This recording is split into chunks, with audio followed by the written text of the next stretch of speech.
الحمد لله الذي زين النبيين بحبيبه المصطفى ومن على المؤمنين بنبيه المجتبى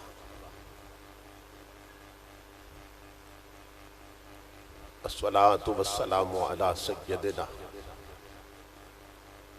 ومولانا محمد خير الورى وعلى آله وأصحابه المتأدبين بالتقوى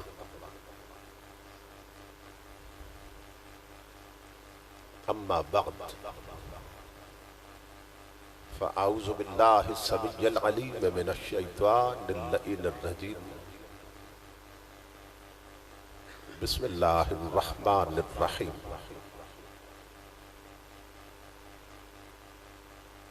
قل بفضل الله وبرحمته فبذلك فليفرحوا هو خير مما يجمعون صدق الله مولانا العظيم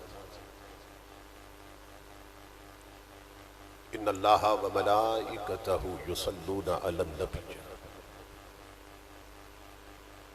يا ايها الذين آمنوا صلوا علیہ وسلموا تسلیما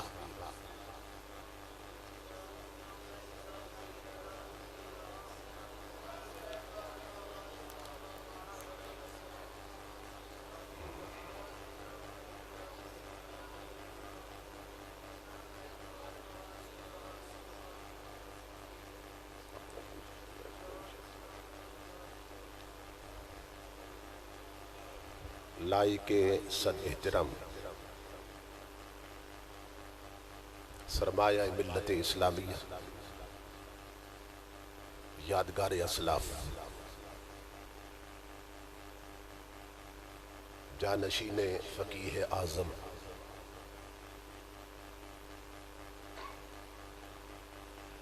حضرت علامہ حکیم حافظ محمد محمود الرسول نقشبندی صاحب دامت برکاتہ العالیہ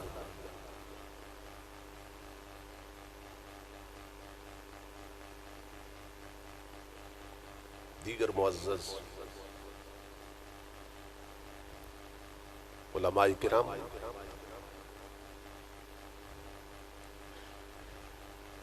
اور عزیز مکرم حضرت مولانا خاور افتخار چشتی صاحب اور معظم حاضرین و سامعین، اللہ رب العزت کا لاکھ لاکھ شکر ہے کہ جس نے اپنی توفیق خاص سے آپ کو اور مجھے آج کی اس عظیم الشان عظیم المقاصد اور کثیر البرکات میلاد النبی کانفرنس میں حاضری کا شرف عطا کیا اور اپنے محبوب مکرم صلی اللہ تعالیٰ علیہ وآلہ وسلم کا ذکر پاک اور پیغام عظیم سننے اور سنانے کی توفیق عطا فرمائی۔ اس عظیم الشان پروگرام کے انعقاد پر میں آپ تمام حضرات کی خدمت میں بالعموم اور میلاد کمیٹی گدائے در رسول کے جملہ کارکنان وابستگان اور معاونین کی خدمت میں بالخصوص دل کی عطا گہرائیوں سے ہدیہ تبریک و تحسین پیش کرتا ہوں اور دعا کرتا ہوں کہ اللہ رب العزت دوستوں کی اس محنت کو اور ہم سب کی حاضری کو اپنی پاک بارگاہ میں قبول و منظور فرمائے۔ میں اپنے برادر عزیز مدثر جلالی صاحب کے لیے بھی دعا گو ہوں کہ جن کے توسل سے تاریخ کا تعین ہوا اور میں اس پاکیزہ مجلس تک پہنچا ہوں۔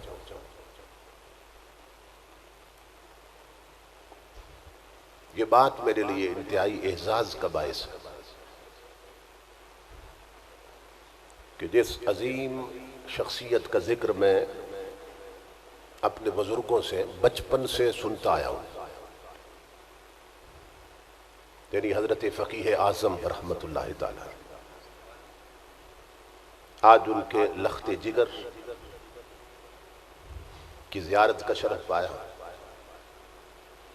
اور ان کی موجودگی میں اس عظیم علمی اور روحانی مرکز پر حاضر ہو کر آپ حضرات سے خطاب کی سعادت حاصل کر رہا ہوں۔ میں اپنے برادر عزیز سیف اللہ اتاری صاحب اور عدیل صاحب، حکیم عدیل صاحب کے لیے بھی دعا گو ہوں کہ یہاں پہنچتے ہی جن کی محبت میرے شامل حال ہو گئی، اللہ رب العزت تمام دوستوں کو اجر عظیم عطا فرمائے۔ میرے ذمہ جو عنوان لگایا گیا ہے وہ ہے نبی اکرم صلی اللہ تعالیٰ علیہ وآلہ وسلم کا میلاد پاک کی شرعی حیثیت۔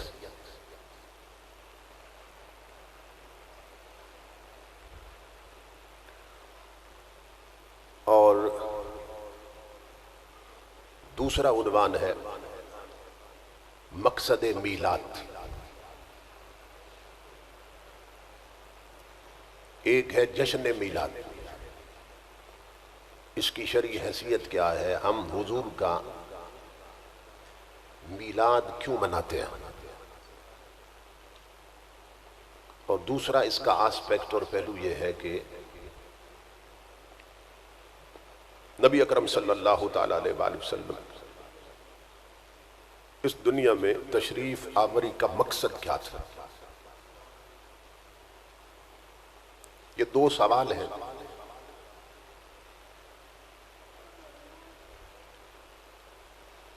ایک سوال ہے کہ نبی اکرم صلی اللہ تعالیٰ علیہ وآلہ وسلم کا واقعہ میلاد کیا ہے۔ اگر اس کی تفصیلات کو بیان کیا جائے تو حضور کا میلاد بیان ہو جاتا ہے، اور دوسرا سوال ہے کہ مقصد میلاد کیا ہے، کہ نبی اکرم صلی اللہ تعالیٰ علیہ وآلہ وسلم اس دنیا میں کیوں تشریف لائے، آپ کی تشریف آوری کا مقصد کیا تھا۔ تو اگر اس سوال کا جواب دیا جائے تو نبی اکرم صلی اللہ تعالیٰ علیہ وآلہ وسلم کی تعلیمات اور حضور کی شریعت بیان ہوتی ہے۔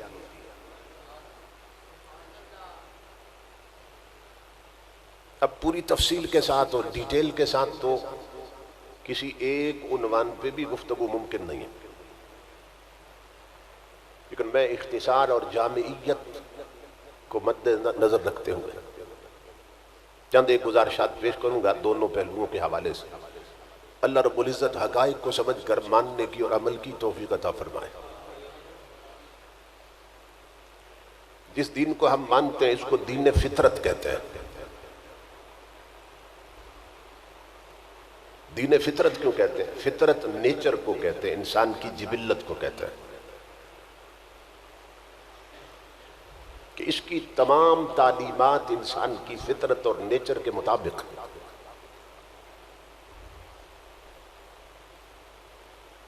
اور اللہ رب العزت نے انسان کی فطرت میں یہ چیز رکھ دی ہے کہ جب اس کو خوشی ملتی ہے یا کوئی اس پہ انعام ہوتا ہے تو وہ خوش ہوتا ہے، اب جب اس پہ کوئی مصیبت اترتی ہے تو وہ غم زدہ ہو جاتا ہے۔ اب یہ خوشی بھی اندر کی شے ہے اور غم بھی اندر کی شے ہے۔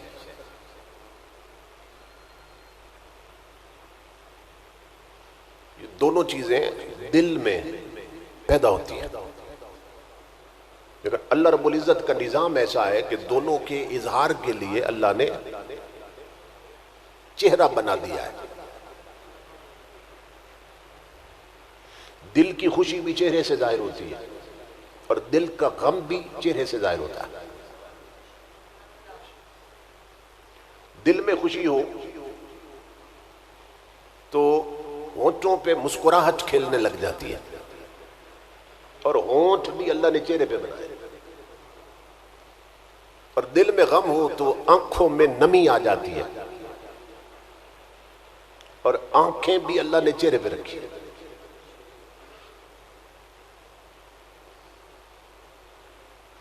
تو جس دین کو ہم ماننے والے ہیں وہ ہے دین فطرت. اور یہ ہو نہیں سکتا کہ وہ دین فطرت اور انسان کی نیچر اور فطرت کا لحاظ نہ کرے. آج لوگ یہ پوچھتے ہیں نا وہ حضور کا میلاد کیوں مناتے ہو، اس خوشی کا اظہار کیوں کرتے ہو؟ تو اس خوشی کا اظہار تو انسان کی فطرت ہے.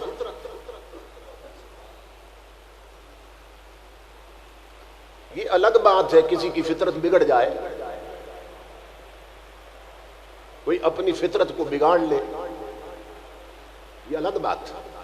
لیکن جس کی فطرت سلامت ہے نا، تو یہ ہو نہیں سکتا کہ اسے خوشی ملے اور خوشی ظاہر نہ کرے.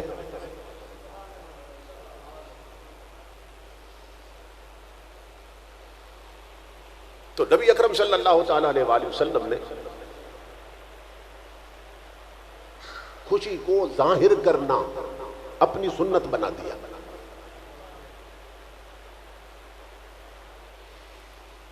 دیکھیں، اولاد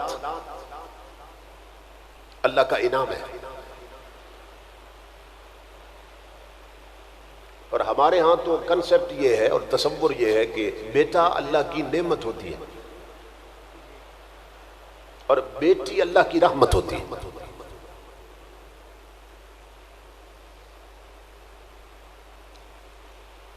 لیکن یہ صرف لفظی ہیر پھیر ہے،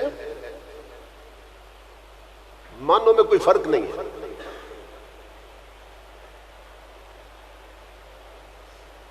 کہ بیٹا اللہ کی نعمت ہوتی ہے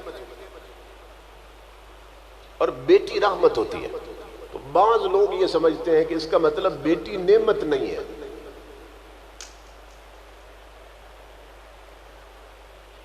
کہ نعمت بیٹا ہے اور بیٹی نعمت نہیں ہے، اس لیے کہا کہ بیٹی رحمت ہے. یہ صرف لفظی ہیر پھیر ہے. کوئی بندہ مجھے اٹھ کے سمجھا دے کہ یہ تو مان گئے نا کہ بیٹا اللہ کی نعمت ہے، یہ تو سب مانتے ہیں. تو مجھے کوئی جواب دے کہ کیا اللہ کی نعمت اللہ کی رحمت نہیں ہوتی؟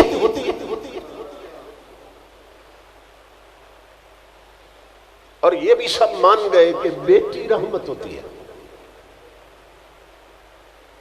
مان گئے کہ بیٹی رحمت ہوتی ہے. تو کوئی مجھے اٹھ کے بتا دے کہ کیا رب کی رحمت رب کی نعمت نہیں ہوتی ہے؟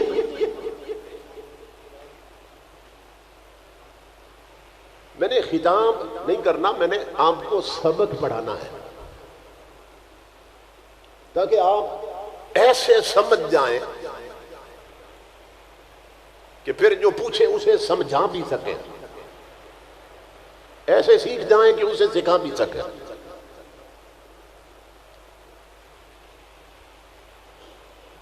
تو بیٹا اور بیٹی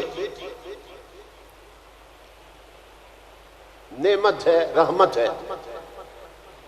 اب اللہ جس کو دیتا ہے وہ خوش ہوتا ہے، کیونکہ ایک نعمت اور رحمت ہوئی ہے.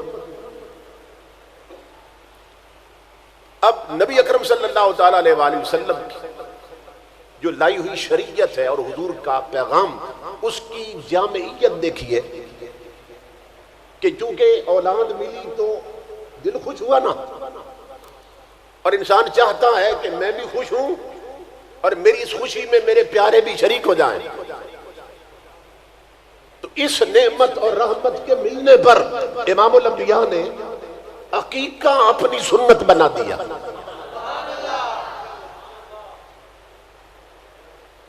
عقیقے پہ کیا ہوتا ہے؟ بکرے ذبح ہوتے ہیں، پوری برادری کو اکٹھا کیا جاتا ہے. جس گھر میں بچے کا عقیقہ ہے اس گھر میں صفائیاں ہو جاتی ہیں. عقیقے کی تاریخ سے پہلے صفائیاں ہو جاتی ہیں. مہمان آنے والے، بیڈوں پہ نئی چادریں بچھ جاتی ہیں. گھر کا پیٹ اکھڑا ہو تو نیا پیٹ کروا دیتے ہیں کہ پوری برادری نے آنا ہے. عقیقے پر شامل ہونے کے لیے لوگ نئے نئے سوٹ سلواتے ہیں، عورتیں نئے جوڑے تیار کرتی ہیں، پھر آنے سے پہلے غسل کرتے ہیں، پھر زیورات پہنتی ہیں عورت، مرد خوشبو لگاتے ہیں، کنگھی کرتے ہیں، بال سنوارتے ہیں. اور جس گھر میں عقیقہ ہوتا ہے وہاں ایک جشن اور خوشی کا سما ہوتا ہے. آپ نے اپنی برادری کے یا دوستوں کے بہت سے عقیقے بچوں کے اٹینڈ کیے ہوں گے، تو مجھے سوال کا جواب دیا جائے کہ عقیقے میں صرف گوشت حضور کی سنت ہے،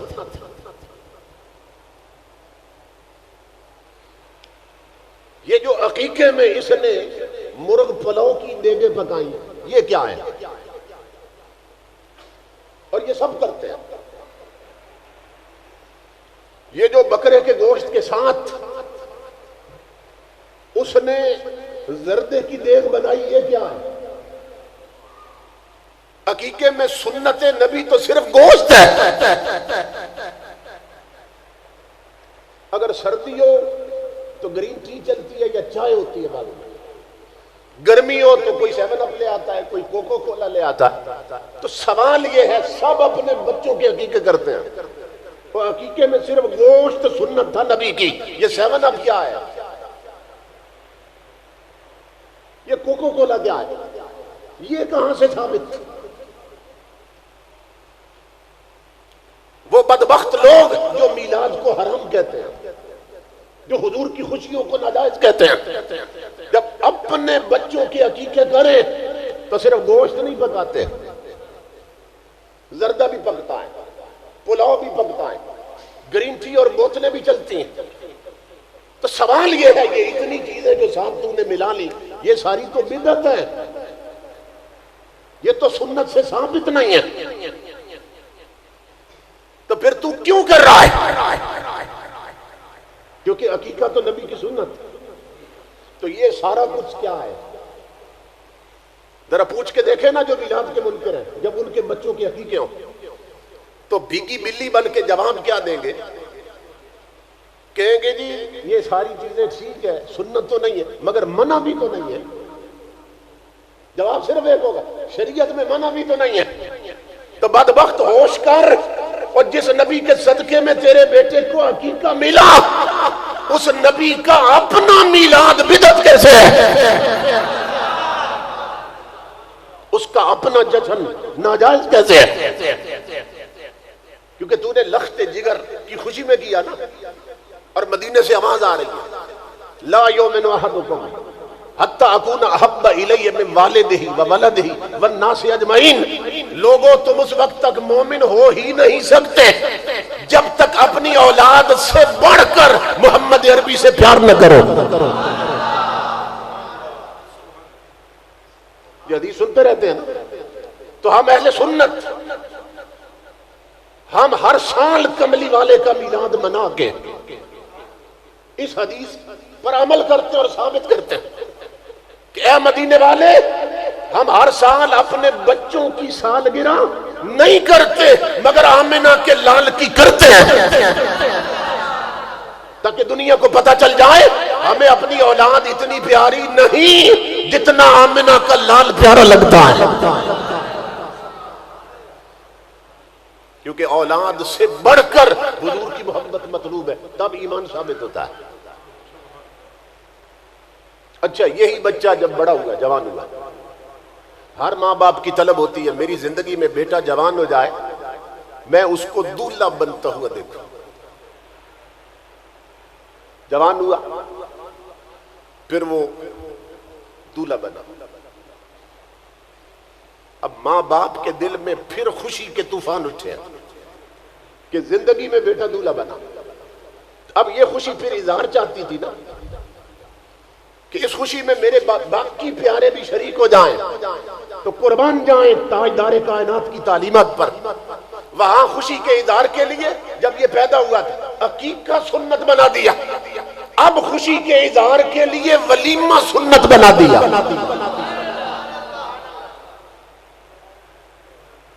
ولیمہ سنت بنا دیا. اچھا اس سے پہلے ایک بات, جب نکاح ہوتا ہے, نکاح ہو جاتا ہے, اس وقت امام الانبیاء کے غلاموں سنت کیا ہے؟ نکاح کے فوراً بعد چوہارے لٹائے جاتے ہیں. سنت ہے چوہارے لٹانا.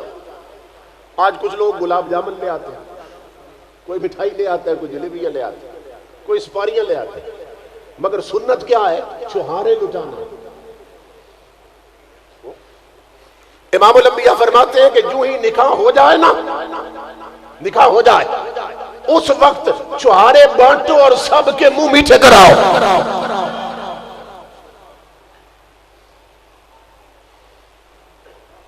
کیونکہ ایک لڑکی تنہا تھی, اسے ہمیشہ کے لیے سر کا سائیں مل گیا. ایک لڑکا تنہا تھا, اسے ہمیشہ کے لیے شریک زندگی مل گئی. اور بیوی کو خامد ملا, خامد کو بیوی ملی, تو مدینے والا کہتا ہے منہ میٹھے کراؤ, ہم میلاد پر شربت کیوں نہ بانٹے, آج امت کو رسول ملا ہے, آج غلاموں کو آقا ملا, آج پیاسوں کو ساقی کوثر ملا, آج گناہگاروں کو شفیع ماچر ملا ہے, آج بندوں کو خدا کا حبیب ملا ہے. تو ہم خوشی کیوں نہ کریں کہ جس کی آمد پر خود اللہ نے بھی خوشی منائی, خود رب نے بھی خوشی منائی. حالانکہ یہ کامن سینس کی بات ہے, میں ایک بات سمجھانے لگا ہوں. دیکھو نا, میلاد پر اللہ نے اپنا حبیب ہمیں دیا, اپنا محبوب اللہ نے ہمیں دیا, لیکن میلاد پر اللہ رب العزت جھنڈے خود لگوا رہا ہے. میں آگے ڈیٹیل تھوڑی سی دوں گا. اللہ نے میلاد پر اپنا محبوب ہمیں دیا اور فرشتوں سے جلوس خود نکلوا رہا ہے. میلاد پر اللہ نے اپنا حبیب ہمیں دیا لیکن چراغاں وہ خود کروا رہا ہے.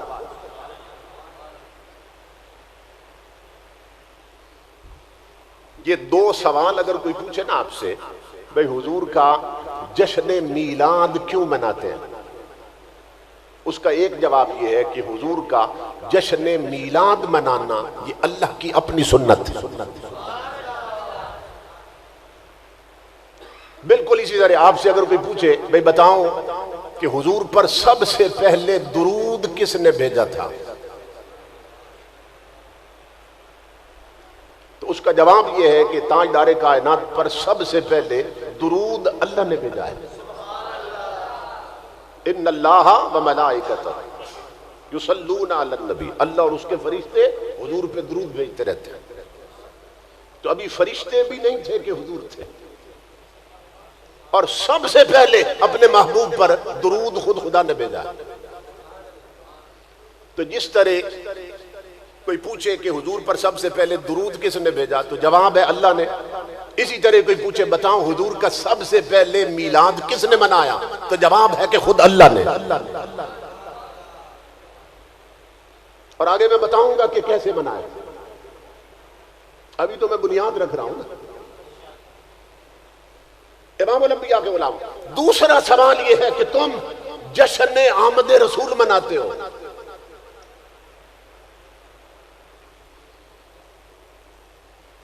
بینرز پہ لکھتے ہیں نا جشن آمد رسول, اللہ ہی اللہ. دوسرا سوال اگر کوئی پوچھے تم جشن آمد رسول کیوں مناتے ہو, اس کا جواب یہ ہے کہ تاجدار کائنات کی آمد کا جشن منانا اللہ کی بھی سنت ہے، اصحاب رسول کی بھی سنت ہے۔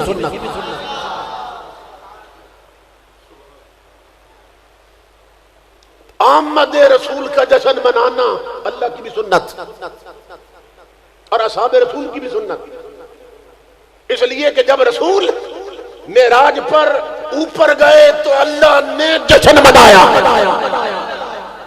اور جب ہجرت کر کے مدینے گئے تو صحابیوں نے جشن منایا۔ تو اللہ کی بھی سنت، اس کے حبیب کے اصحاب کی بھی سنت، امام الانبیاء کے غلام۔ تو خود اللہ رب العزت نے محبوب کا جشن منایا۔ تو میں سوال یہ پوچھ رہا تھا، بھئی اپنا حبیب اللہ نے ہمیں دیا نا، تو خوشی خود منا رہا ہے، جھنڈے خود لگا رہا ہے، یہ بات مزاج محبت کے خلاف ہے، کیونکہ پوری دنیا جانتی ہے محبوب پا کے تو خوشی منائی جاتی ہے، محبوب دے کر خوشی نہیں منائی جاتی ہے۔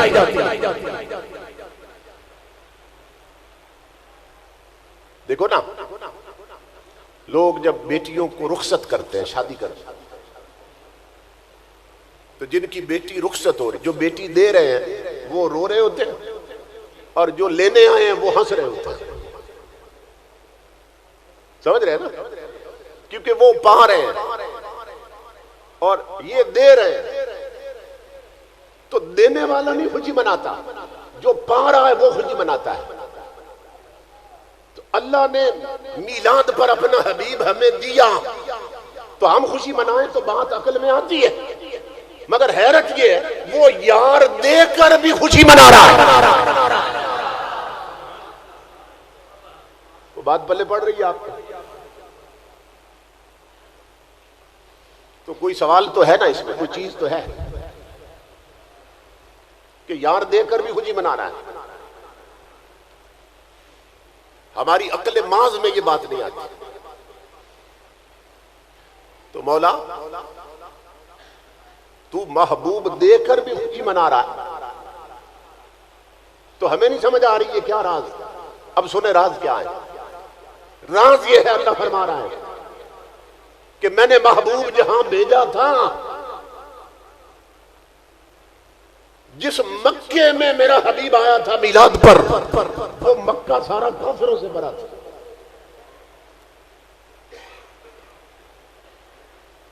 وہ مکہ بھرا تھا کافروں، انہی کافروں کو تو حضور کلمہ پڑھانے آئے تھے نا، الا ماشاء اللہ 2-4 بندے تھے، باقی پورا مکہ جب حضور پیدا ہوئے مکے میں کافروں سے بھرا۔ اللہ فرما رہا ہے کہ بے شک نیچے کافر صحیح، مگر میرا تو محبوب جا رہا ہے۔ تو اب کافر تو نبی کی آمد کی خوشی نہ تب مناتے تھے نہ اب مناتے ہیں۔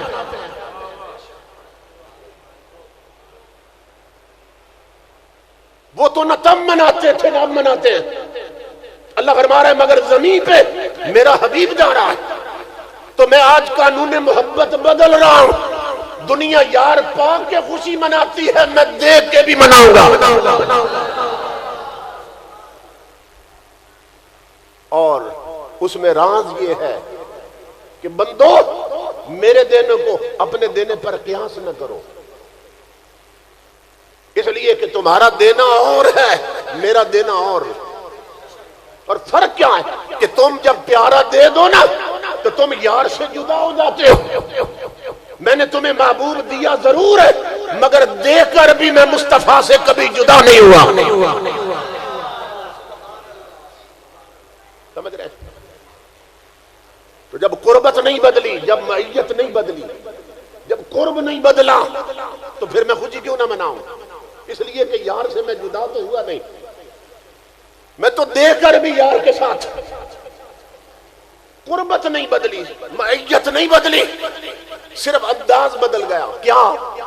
اب تم نے بات بدل دینی ہے کہ جب تک میں نے یار نہیں دیا تھا، انداز یہ تھا جہاں خدا تھا وہیں مصطفیٰ رہتا تھا، اور جب سے یار تمہیں دے دیا اب انداز یہ بن گیا جہاں مصطفیٰ ہے وہی خدا ملتا ہے.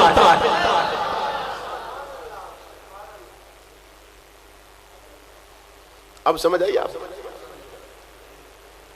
لَوَجَدُ اللَّهَ تَوَّابًا رَحِيمًا. میں اس کی تفسیر کی طرف نہیں جا رہا، اشارہ ہے. اب جہاں مصطفیٰ ہے وہیں خدا ملتا ہے.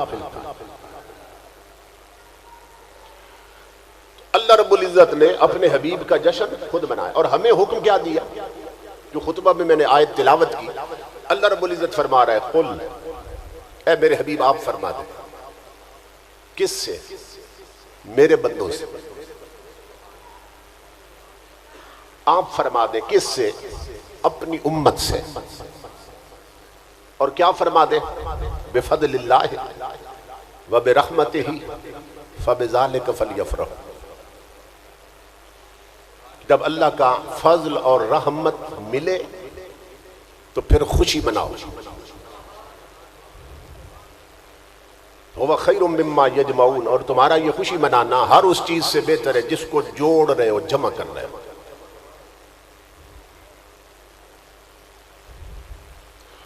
یہ جو قل ہے نا، اس کا معنی ہے فرما دے میرے حبیب، کہہ دے میرے حبیب. کس کو؟ میرے بندوں.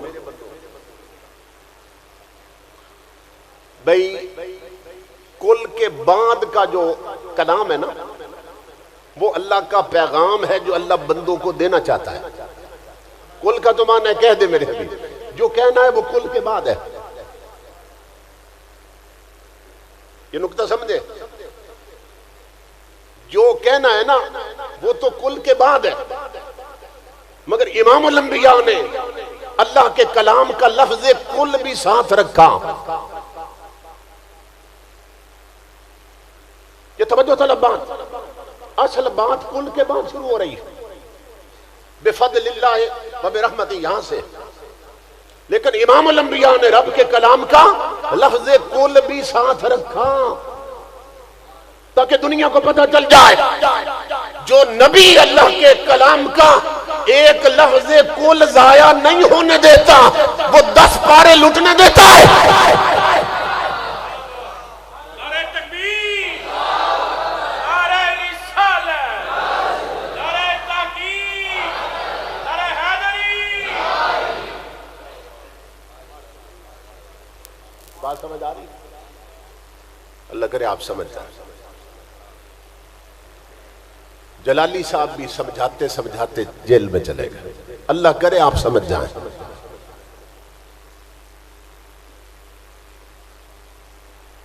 سنیو، سمجھ جاؤ اور پہچان جاؤ دوست کون اور دشمن کون.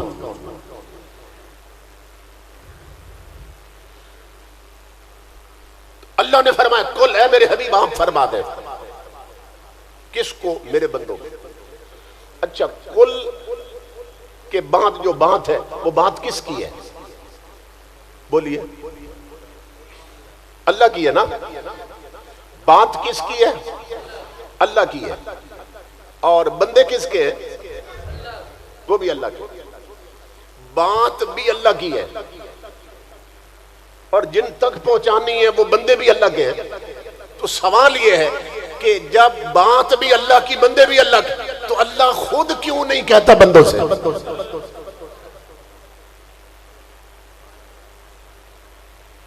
یہ بھی ایک مسئلہ ہے نا. لوگ پوچھتے ہیں یہ وسیلہ کہاں سے ثابت ہے؟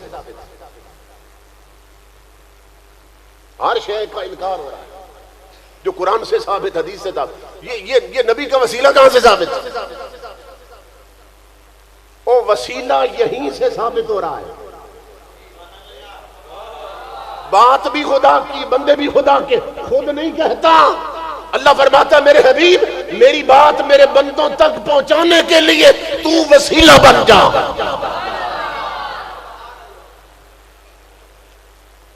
تو یہ خالق نے اپنے اور مخلوق کے درمیان واسطہ اور وسیلہ کس کو بنایا؟ حضور کو بنایا. اور یہ اللہ نے بنایا، ہم نے نہیں بنایا. سمجھ رہے ہیں؟ امام الانبیاء کو اپنا وسیلہ ہم نے نہیں بنایا، ہمارا وسیلہ انہیں خدا نے بنایا.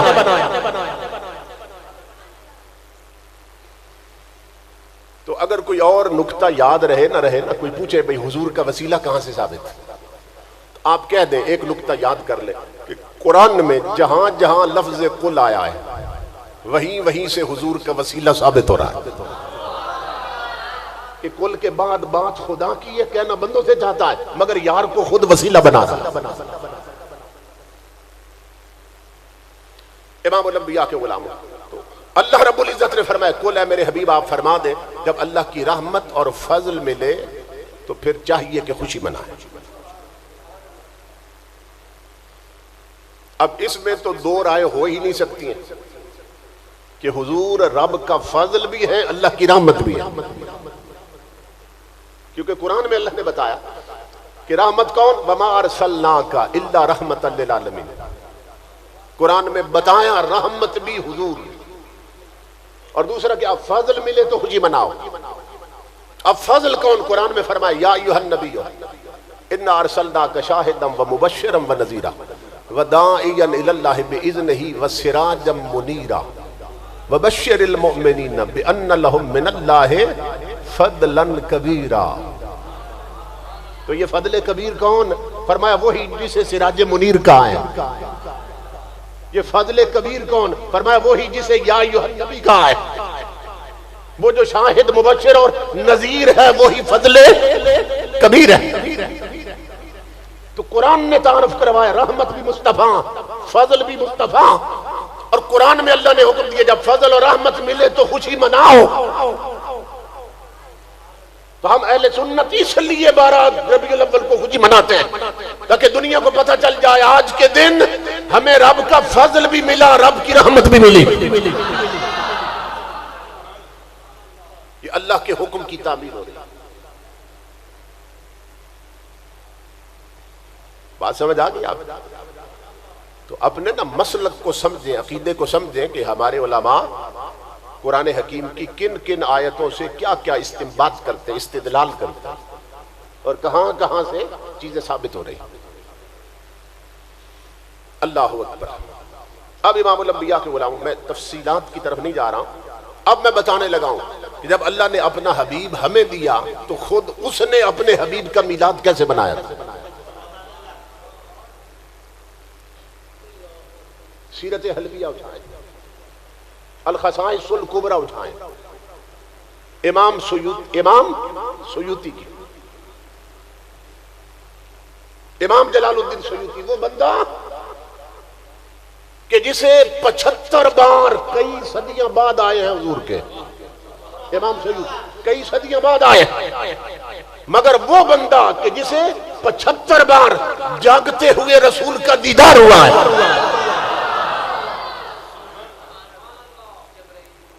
وہ لکھ رہے ہیں۔ مدارج النبوہ اٹھائیں، کون؟ شیخ محقق شاہ عبدالحق محدث دہلوی، وہ بندہ کہ جسے ہر رات کملی والے کا دیدار ہوتا تھا۔ یہ سنیوں کا مسلک کوئی یتیم مسلک نہیں ہے، اس کی پشت پر 14 صدیوں کے ولی کھڑے ہوئے ہیں۔ ایسی ایسی ہستیاں میلاد لکھ رہی ہیں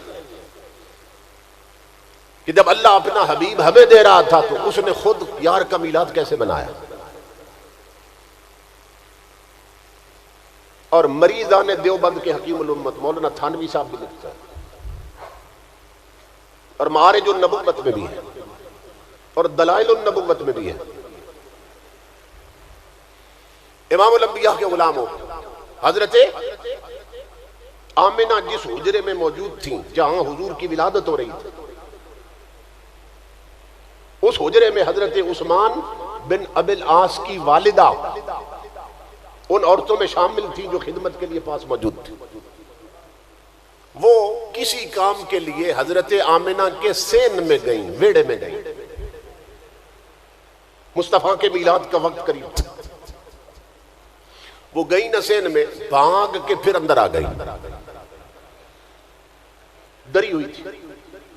اندر جو عورتیں تھیں انہوں نے پوچھا عثمان کی ماں کیا ہوا، تو گئی تھی سین میں اور بھاگ کے دوڑ کے اندر کیوں آ گئی؟ اب جو انہوں نے فرمایا میں وہ بیان کرنے لگا ہوں۔ تو وہ فرمانے لگی مکے کی عورتوں نہیں معلوم کیا ہونے والا، مگر میں نے آمنہ کے بیڑے میں عجیب منظر دیکھا ہے۔ کہا کیا دیکھا ہے؟ کہا فجعلت انظر الی النجوم تدلی، کہ وہ ستارے جو آج تک آسمانوں پر چمکتے تھے آج آمنہ کی دیواروں پہ چمک رہے ہیں۔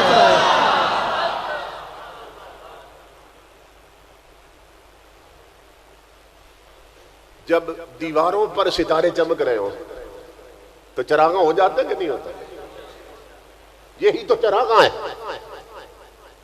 کہا میں لخشیت، تو میں ڈر گئی کہ وہ ستارے اتنے نیچے آئے ہوئے تھے کہ کہیں میرے اوپر نہ گر جائیں۔ پڑھے لکھے لوگ، سمجھدار لوگ بیٹھے ہیں، میرا سوال ہے یہ ستارے آج تک نیچے نہیں آئے، آج کیوں آئے تھے؟ تو اس کے سوا کوئی جواب نہیں بنتا کہ یہ کملی والے کے میلاد کی خوشی میں آئے تھے۔ اللہ کا علم چونکہ ہر زمانے پہ محیط، اللہ جانتا تھا ایک وقت آئے گا محبوب کے غلام یار کے میلاد کی خوشی میں گھر کی دیواروں پہ چراغاں کریں گے، اور لوگ پوچھیں گے کہاں سے ثابت؟ اللہ فرماتا ہے یار کا پہلا چراغاں میں خود کروا رہا ہوں۔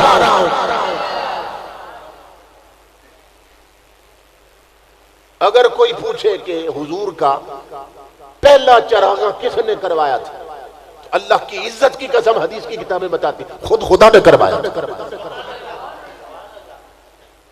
جس طرح درود بھیجنا حضور پر اللہ کی سنت، اسی طرح مصطفیٰ کی آمد کی خوشی میں چراغاں کرنا یہ بھی اللہ کی سنت۔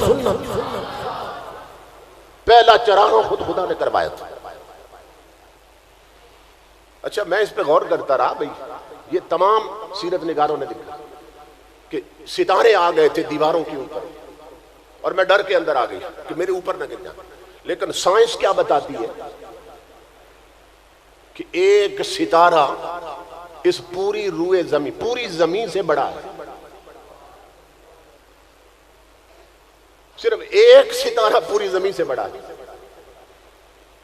تو وہ فرماتی ہیں فجعلت انظر الی النجوم، یہ نجم کی جمع ہے، یعنی ایک ستارہ نہیں، کہتی ہیں بہت سارے ستارے اترے تھے اور دیواروں پہ لگ رہے تھے۔ تو سوال یہ ہے جب اتنا بڑا ستارہ ہے ایک، تو ایک بھی آتا تو پوری زمین ڈھک جانی تھی۔ تو فرماتی ہیں ایک نہیں آیا، بہت سے ستارے تھے جو دیواروں پہ چمک رہے تھے۔ امام الانبیاء کے علماء سوال یہ ہے کہ پھر اتنے کیسے آ گئے جب ایک بھی نہیں سما سکتا، کتنا بڑا ہے؟ تو میرے ذوق نے مجھے جواب دیا دیکھ یہ آئے کس کی چوکھٹ پہ ہیں؟ اللہ بتا رہا ہے محبوب کی دہلیز کا ادب یہ ہے کہ وہاں جاؤ اتنے بڑے بھی ہو تو اتنے چھوٹے بن کے جاؤ۔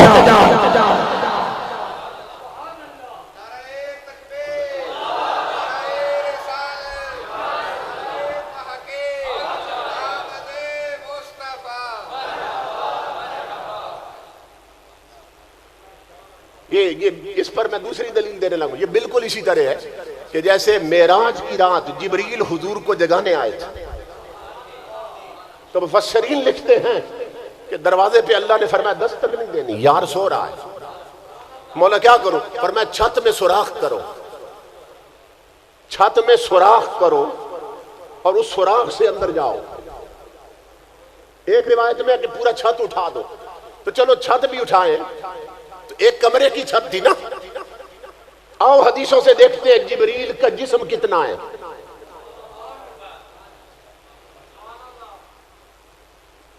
امام الانبیاء نے ایک بار جبریل کو فرمایا جبریل مجھے بتا کہ تو میری بارگاہ میں جب آتا ہے تو کبھی حضرت دہیا کلبی کی شکل میں آتا ہے،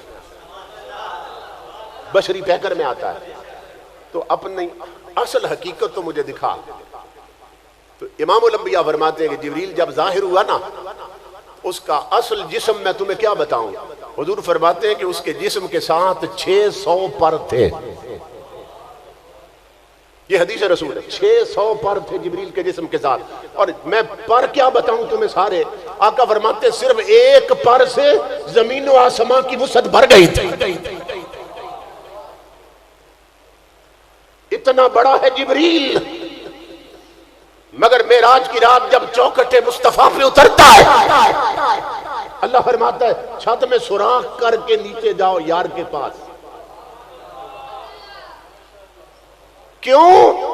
تاکہ دنیا کو محبوب کی دہلیز کا ادب پتہ چل جائے کہ اتنے جبریل جتنے بڑے بھی بن جاؤ تو یار کی دہلیز پہ اتنے چھوٹے بن کے جاؤ. تو ستارے بھی آج دہلیز رسول پہ آئے تھے، چوکھٹ آمنہ پہ اترے تھے، اپنے مقام پر تھے تو اتنے بڑے تھے، جب در رسول پہ آئے تو اتنے چھوٹے لگے. اس لیے فرماتی ہے کہ میں نے ستارے دیکھے. تو پہلا چراغاں امام الانبیاء کا خود اللہ نے کروایا. اب میں ایک ایک چیز کی تفصیل کرتا جاؤں نا تو پوری رات گزر جائے گا. اب میں صرف ایک چیز اور بیان کر رہا ہوں، جبکہ میں یہ اختصاراً بتا رہا ہوں کہ اللہ کی عزت کی قسم محبوب کا پہلا چراغاں بھی اللہ نے کروایا، محبوب کے میلاد کا پہلا جلوس بھی اللہ نے نکلوایا، محبوب کے میلاد پر سب سے پہلے جھنڈے بھی اللہ نے لگوائے، محبوب کے میلاد پر سب سے پہلے شربت بھی اللہ نے پلائے، محبوب کے میلاد کی خوشی میں سب سے پہلے امام الانبیاء کے غلاموں منہ میٹھے بھی اللہ نے کروائے. ایک ایک چیز اگر میں ثابت کرنے لگ جاؤں پوری رات گزر جائے گی. اب یہ پوچھتے ہیں یہ جھنڈے کہاں سے ثابت؟ چراغاں تو ثابت ہو گیا نا، یہ جھنڈے کہاں سے ثابت؟ آؤ حضور کی امی جان سے پوچھتے ہیں، حضرت آمنہ سے پوچھتے ہیں جس کے گھر میں میلاد والا جلوگر ہوا ہے. حضرت آمنہ فرماتی ہے لوگوں جب میرے میلاد کا میرے بیٹے کے میلاد کا وقت آیا، محدث ابن جوزی نے بھی لکھا ہے جب میرے بیٹے کے میلاد کا وقت آیا تو فرماتی ہے رأیت ثلاثۃ اعلام، میں نے اپنے بیٹے کے میلاد پر 3 جھنڈے لگے ہوئے دیکھے تھے، 3 جھنڈے دیکھے تھے. اور صرف جھنڈے نہیں دیکھے، یہ بھی بتاتی ہیں کہ وہ لگے ہوئے کہاں کہاں پہ تھے، یہ بھی بتایا کہ وہ لگے کہاں پہ تھے. فرماتی علمن بالمشرق و علمن بالمغرب، فرمایا میری نظر یوں گئی تو میلاد مصطفیٰ کا ایک جھنڈا مشرق کے آخری کونے میں لگا تھا اور میلاد مصطفیٰ کا دوسرا جھنڈا مغرب کے آخری کونے میں لگا تھا. اور فرماتی ہیں میری نظر ادھر گئی علمن علی ظہر الکعبہ، میلاد نبی کا تیسرا جھنڈا خود خدا کے اپنے گھر کعبے کی چھت پہ لگا تھا.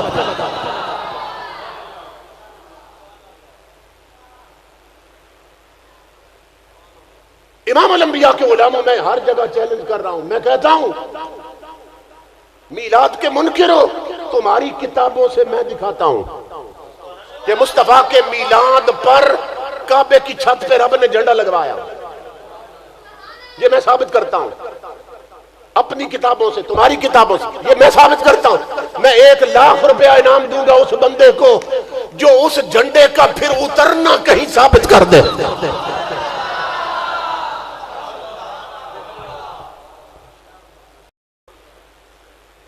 لگنا میں ثابت کرتا ہوں، اترنا پھر کوئی ثابت کر دے، کیونکہ رب کے جھنڈے نہ پھٹتے ہیں نہ پرانے ہوتے ہیں اور نہ اکھڑتے ہیں. تو پھر کیا مطلب؟ اللہ کی عزت کی قسم اگر ہمیں آمنہ کی آنکھیں مل جائیں تو تم آج بھی دیکھو گے میلاد کا جھنڈا کعبے کی چھت پہ لہرا رہا ہے. سمجھ رہے بات؟ تو میرے آقا کے غلاموں اللہ رب العزت نے ایک مشرق میں جھنڈا لگوایا، ایک مغرب میں، ایک کعبے کی چھت پہ. اچھا مشرق میں جھنڈے کیوں لگوائے اور مغرب میں کیوں لگوائے؟ اور یہ عجیب بات ہے، قابل توجہ بات، کہ اس وقت حجرے میں اور بھی خواتین موجود تھیں، لیکن میں تلاش کرتا رہا کہ وہ جھنڈے کسی اور عورت نے بھی دیکھے ہوں، کہیں نہیں ملا مجھے، صرف حضرت آمنہ کو رب نے دکھائے تھے۔ اس کا سبب یہ تھا کہ امام الانبیاء اس دنیا میں یتیمی کی حالت میں تشریف لا رہے تھے، والد کا سایہ نہیں تھا سر۔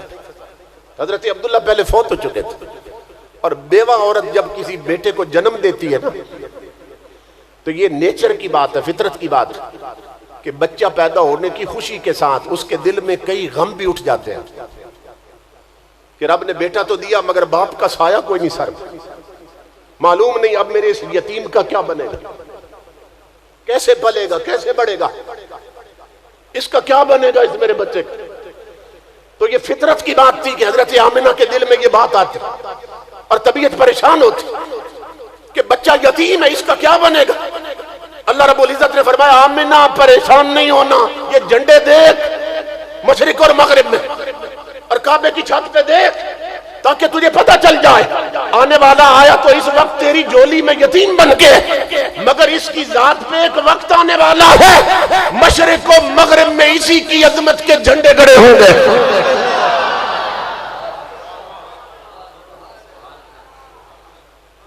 سمجھ رہے بات؟ یہ حکمت تھی، اللہ نے حضور کی والدہ کو کیوں دکھایا؟ یہ جو ہمارا ملک ہے نا، اور ساتھ انڈیا ہے اور اس کے پڑوسی ممالک ہیں، اس کو مشرقی دنیا کہتے ہیں، اور جو یورپ کی دنیا ہے اس کو مغربی دنیا کہتے ہیں۔ یہ مشرقی دنیا ہے، وہ مغربی دنیا ہے، ایسٹ اینڈ ویسٹ، مشرق و مغرب۔ امام الانبیاء کے غلاموں، یہ چونکہ ہم خود مشرقی دنیا میں رہتے ہیں تو یہ تو ثابت کرنے کی ضرورت نہیں کہ اللہ نے مشرق کا جھنڈا کیوں دکھایا تھا، اس لیے کہ آج تک جھنڈے حضور کے مشرق میں ہم خود بناتے بھی ہیں، اٹھاتے بھی اور نکالتے بھی ہیں۔ وہ خوشخبری دی تھی نا حضرت آمنہ کو جھنڈے دکھا کے، تیرے لال پہ وقت آئے گا اسی کی عظمت کے جھنڈے مشرق میں بھی ہوں گے۔ تو مشرق میں تو ہم خود بناتے ہیں جھنڈے، ہم خود اٹھاتے اور لگاتے ہیں جھنڈے، تو یہاں کی دلیل کی تو ضرورت نہیں۔ مغرب کی اب میں بات بتانے لگا ہوں۔ یورپین ملک، انگریزوں کے ملک میں 16 سال تک ہر سال میلاد کے مہینے میں یورپ کے دورے پہ ہوتا تھا۔ اللہ نے وہ ویسے جھنڈا نہیں دکھایا تھا محبوب کی امی کو، وہ مغرب والا جھنڈا۔ میں نے ان جھنڈوں کی عظمت دیکھی ہے وہاں پہ۔ 16 سال تک میں مسلسل جاتا رہا ہوں۔ 12 ربیع الاول کا دن آیا، کبھی میں برمنگھم میں تھا، کبھی میں لندن میں تھا، کبھی میں بریڈ فورڈ میں تھا، کبھی میں مانچسٹر میں تھا، کبھی میں اولڈم میں تھا، کبھی میں والسل میں تھا، پھر میں سکاٹ لینڈ بھی گیا 16 سالوں میں، ایڈنبرا میں تھا، میں ڈنڈی میں تھا، یہ ایک شہر ہے، میں کرکاڈی میں تھا، میں ایکرنگٹن میں تھا، میں ایڈنبرا میں تھا۔ اللہ کی عزت کی قسم لوگوں، میں نے آنکھوں سے دیکھا اور جلوسوں میں تقریریں کی کہ ملک کافروں کا ہے، حکومت کافروں کی ہے، زمین کافروں کی ہے، لیکن جب محمد عربی کے میلاد کا دن آتا ہے، کملی والے کے دیوانے یار کے جھنڈے لے کر سڑکوں پہ آتے ہیں، ان کی ٹریفک رک جاتی ہے، نبی کے جھنڈے گزارے جاتے ہیں۔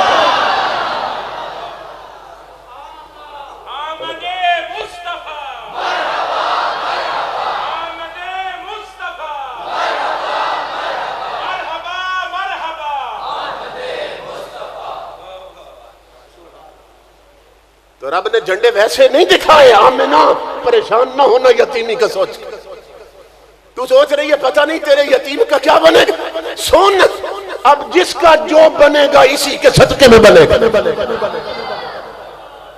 پریشان نہ ہو کیا بنے گا۔ اللہ امام الانبیاء کے غلاموں، اللہ نے جھنڈے، اب یہ عظمت جو ہوتی ہے نا، ایک ہوتی ہے حصی عظمت، ایک ہوتی ہے معنوی عظمت۔ حصی وہ ہے جو محسوسات کی زد میں آتی ہے، یہ جو حواس خمسہ ہے نا، ایکسٹرنل 5 سینسز، حواس خمسہ ظاہری، تو عظمتیں جو ہوتی ہیں حصی وہ ان حواس کی زد میں آتی ہیں۔ اب یہ ہے کہ جھنڈے لگے ہوئے ہیں، چراغاں ہیں، گلیاں سجی ہیں، بینر لگے ہیں، تو یہ تو ہم آنکھوں سے دیکھ رہے ہیں، آقا کی عظمت کے نعرے لگ رہے ہیں، یہ ہم کانوں سے سن رہے ہیں۔ یہ وہ عظمت ہے جسے حواس کیچ کر سکتے ہیں، لیکن ایک عظمت ہوتی ہے معنوی، اسے آنکھیں نہیں دیکھتی، اسے دماغ اور عقل مانتا ہے کہ یہ بھی عظمت ہے۔ مثلا کوئی عالم ہے اور حافظ قرآن ہے، جیسے حضرت حکیم بھی ہے، عالم بھی ہے اور حافظ بھی، ماشاءاللہ حافظ بھی ہے، ساری مثالیں یہیں پہ پوری ہو رہی ہیں۔ اب ہر بندہ یہ سمجھ جائے گا، اب پیشانی پہ لکھا تو نہیں ہے لیکن ہر بندے کی عقل میں آئے گا کہ عظیم ہستی بیٹھی ہے، سمجھ رہے ہیں نا؟ تو کچھ عظمتیں وہ ہیں کہ عقل مانتی ہے، دل مانتا ہے کہ یہ عظمت ہے، یہ عظیم ہے۔ اب اللہ رب العزت نے محبوب کی وہ جو عظمت کے جھنڈے دکھائے، وہ صرف ظاہری نہیں تھے، وہ معنوی بھی تھے۔ اس کی مثال دینے لگا ہوں۔ میں یورپ سے ایک کتاب لایا جو ایک اورینٹلسٹ انگریز نے لکھی ہے، چھاپی بھی انگریزوں نے ہے، لکھنے والا بھی انگریز، کرسچین اورینٹلسٹ، عیسیٰ علیہ السلام کا امتی۔ کتاب کا نام ہے The 100، جس کا معنی ہے 100۔ کتاب کا نام ہی اس نے کیا رکھا ہے 100، اور دی کی وجہ سے خاص 100 بندہ، The 100۔ اس کا جو رائٹر ہے، لکھنے والا، وہ ہے ڈاکٹر مائیکل ایچ ہارٹ، انگریز ہے، عیسیٰ علیہ السلام کا امتی، عیسائی۔ وہ اس کے دیباچے میں لکھتا ہے کہ مجھے یہ کتاب لکھنے کا کیوں خیال پیش آیا۔ وہ کہتا ہے میں بیٹھا تھا، مجھے خیال آیا کہ میں پوری ہیومن ہسٹری کا مطالعہ کروں، انسانی تاریخ جتنی لکھی جا چکی ہے میں سب کا مطالعہ کروں، صرف اسلامی تاریخ نہیں، پورے انسانی تاریخ، اور میں ذرا چیک تو کروں کہ ہر زمانے میں، ہر دور میں کون کون سے انسان تھے جو سب انسانوں سے اونچے تھے۔ ہر صدی میں سب سے اونچا بندہ کون تھا؟ وہ کہتا ہے میں تاریخ پڑھتا گیا، اور جس بندے کو میں سمجھا نا کہ یہ سب سے اونچا ہے، اپنی عقل میں، اپنی اچیومنٹ میں، اپنے کارہائے نمایاں میں، اپنی کارکردگی میں، اس کا نام میں الگ لکھتا گیا، اور جتنا اس کا تاثر لیا تھا میں نے پڑھ کے اس کی بایوگرافی اور ہسٹری، تو اپنے کومنٹس دیتا گیا، تاثرات لکھتا گیا کہ میری نظر میں یہ بندہ اتنے قابل تھا، اور اس کی یہ عظمت اور یہ شان ہے، یہ خوبیاں تھی اس میں، میں لکھتا چلا گیا۔ وہ کہتا ہے میں پڑھتا گیا، بندے الگ کرتا گیا ہر صدی سے، اور جب میں اپنا مطالعہ مکمل کر چکا تو 100 بندے الگ ہو چکے تھے، جو پوری انسانی برادری سے نا میں نے چھان پھٹک کے چن لیے تھے کہ یہ بندے سب سے اونچے ہیں۔ یہ انگریز بول رہا ہے، امام الانبیاء کے غلام۔ وہ کہتا ہے مجھے خیال آیا کہ اب اتنی محنت میں نے کی ہے تو کیوں نہ ان 100 کے 100 بندوں کے بارے میں نا ایک کتاب چھپوا دوں، تاکہ باقیوں کو بھی پتہ چلے کہ میری نظر میں انسانی تاریخ میں یہ 100 سب سے اونچے ہیں، پوری انسانیت کے یہ سردار ہیں 100 بندے۔ وہ کہتا ہے کتاب چھپوانے کا خیال آیا۔ پھر میں سوچنے لگا بھائی اب کتاب کی ابتدا کس کے نام سے کروں؟ بھائی 100 کے 100 بندوں سے تو کتاب شروع نہیں ہوگی نا، کسی ایک کے نام سے شروع کرنی ہے۔ تو پھر میں نے سوچا، میں نے کہا جس طرح پوری انسانیت سے میں نے 100 چنے ہیں نا، اسی طرح کتاب کی ابتدا اس سے کروں جو 100 کا بھی سردار ہو، جو 99 کا بھی سردار نکلے۔ میں وہ کتاب لایا ہوں، انگریزوں نے چھاپی ہے، میرے کتب خانے میں موجود ہے The 100، آج مل بھی رہی ہے یہاں پہ، امام الانبیاء کے غلام و آقا کے میلاد میں آنے والوں، لکھنے والا عیسیٰ علیہ السلام کا امتی ہے، مگر کتاب کی ابتدا عیسیٰ علیہ السلام کے ذکر سے نہیں کرتا ہے۔ عیسائی ہے مگر برنارڈ شاہ اور شیکسپیئر کے ذکر سے نہیں کرتا ہے، اپنے انگریز سائنسدانوں آئنسٹائن اور مائیکل کولنز کے ذکر سے نہیں کرتا ہے، اپنے کسی بڑے کے ذکر سے نہیں کرتا ہے کتاب شروع۔ وہ آقا کے میلاد میں آنے والوں مبارک ہو، وہ اپنی کتاب کی ابتدا ہی ذکر مصطفیٰ سے کر رہا ہے۔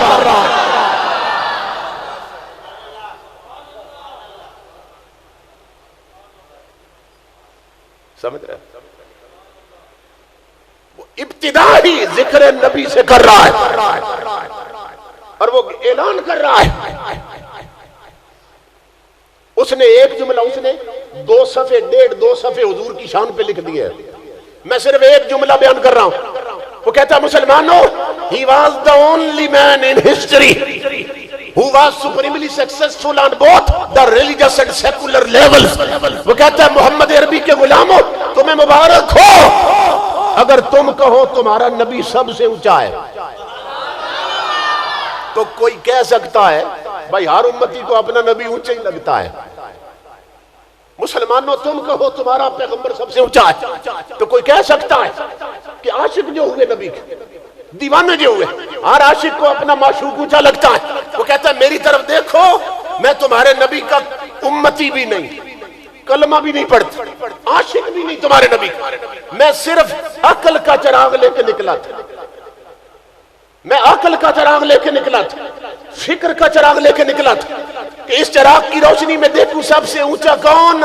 وہ کہتا ہے نبی کے غلاموں، اگر عشق کی دنیا میں مصطفیٰ سب سے اونچا ہے تو عقل کی دنیا میں بھی مصطفیٰ سب سے اونچا ہے۔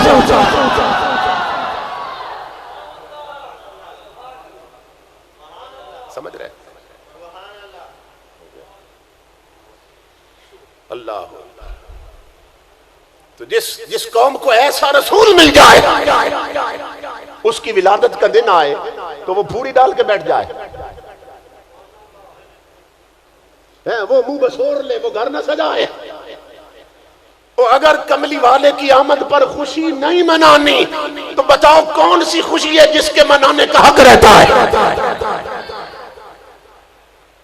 اس لیے کہ ہر خوشی بنی حضور کے صدقے میں، اور بن کے ہر خوشی بٹی حضور کے صدقے میں، اور بٹ کے ہر خوشی بچی بھی حضور کے صدقے میں۔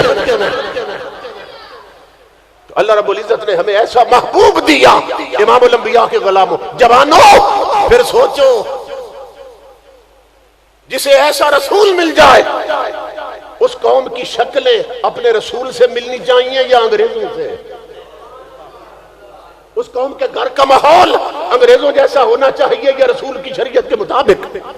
اس قوم کی بہو بیٹیوں کا لباس اس نبی کی شریعت کے مطابق ہو یا انگریزوں کے مطابق؟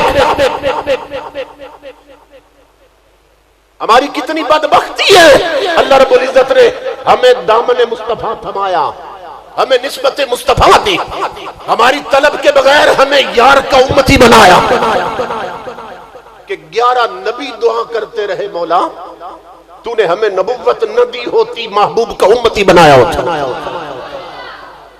اللہ نے اتنے احسان کیے، اس محبوب کا ہمیں امتی بنایا، اور آج حضور کی شریعت گھروں سے نکل گئی، شادیوں سے نکل گئی، بہو بیٹیوں کے لباس سے نکل گئی، ہمارے ملک کے قانون سے نکل گئی، بچوں کے سلیبس سے نکل گئی حضور کی شریعت۔ آج حضور کے دل پہ کیا بیت رہی ہوگی؟ یہ جو ہم گھر سجاتے ہیں نا اور گلیاں صاف کرتے ہیں، یہ ہماری خوشی ہے۔ دیکھو نا 12 ربیع الاول کو جلوس نکلنے ہوتے ہیں تو 11 کوئی نالیاں صاف ہو جاتی ہیں، چوک صاف ہو جاتے ہیں، گلیاں صاف ہو جاتی ہیں، کرتے ہیں کہ نہیں کرتے؟ تو مجھے بتاؤ کہ یہ جو گلیاں صاف کی ہیں اور چوک، یہاں سے کس نے گزرنا ہے جلوس لے کے؟ خود ہم نے گزرنا ہے۔ تو ایک آواز آتی ہے مدینے سے،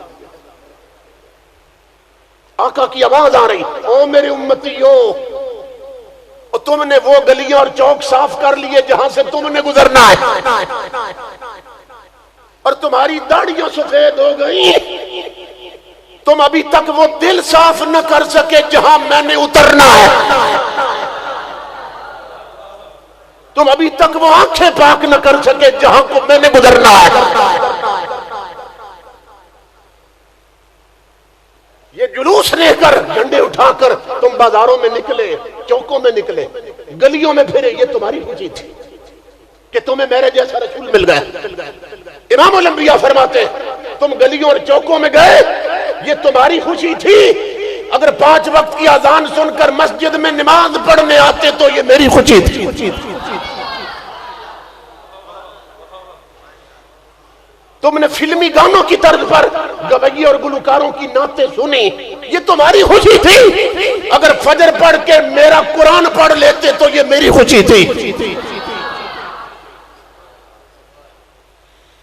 تم نے 20-20 گز کپڑے کے بینر لگا دیے،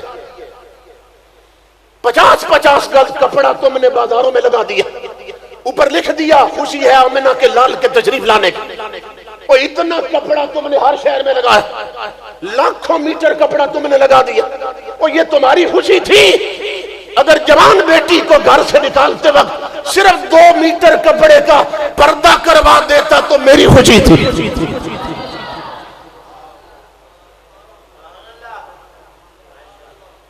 ہم کتنے نادان ہیں، اپنی خوشی دیکھتے رہے، بیٹیوں کے دوپٹے اتر گئے، ان کا ڈریس مختصر ہوتا گیا، شارٹ ڈریس ہوتا گیا، بازو ننگے ہو گئے، گردنیں ننگی ہو گئی، چاک اونچے ہوئے اور پیٹ ننگے ہو گئے، شلوار ختم اور ٹائٹ پاجامے پہن لیے کہ جسم کا انگ انگ اور جوڑ جوڑ نظر آنے لگا،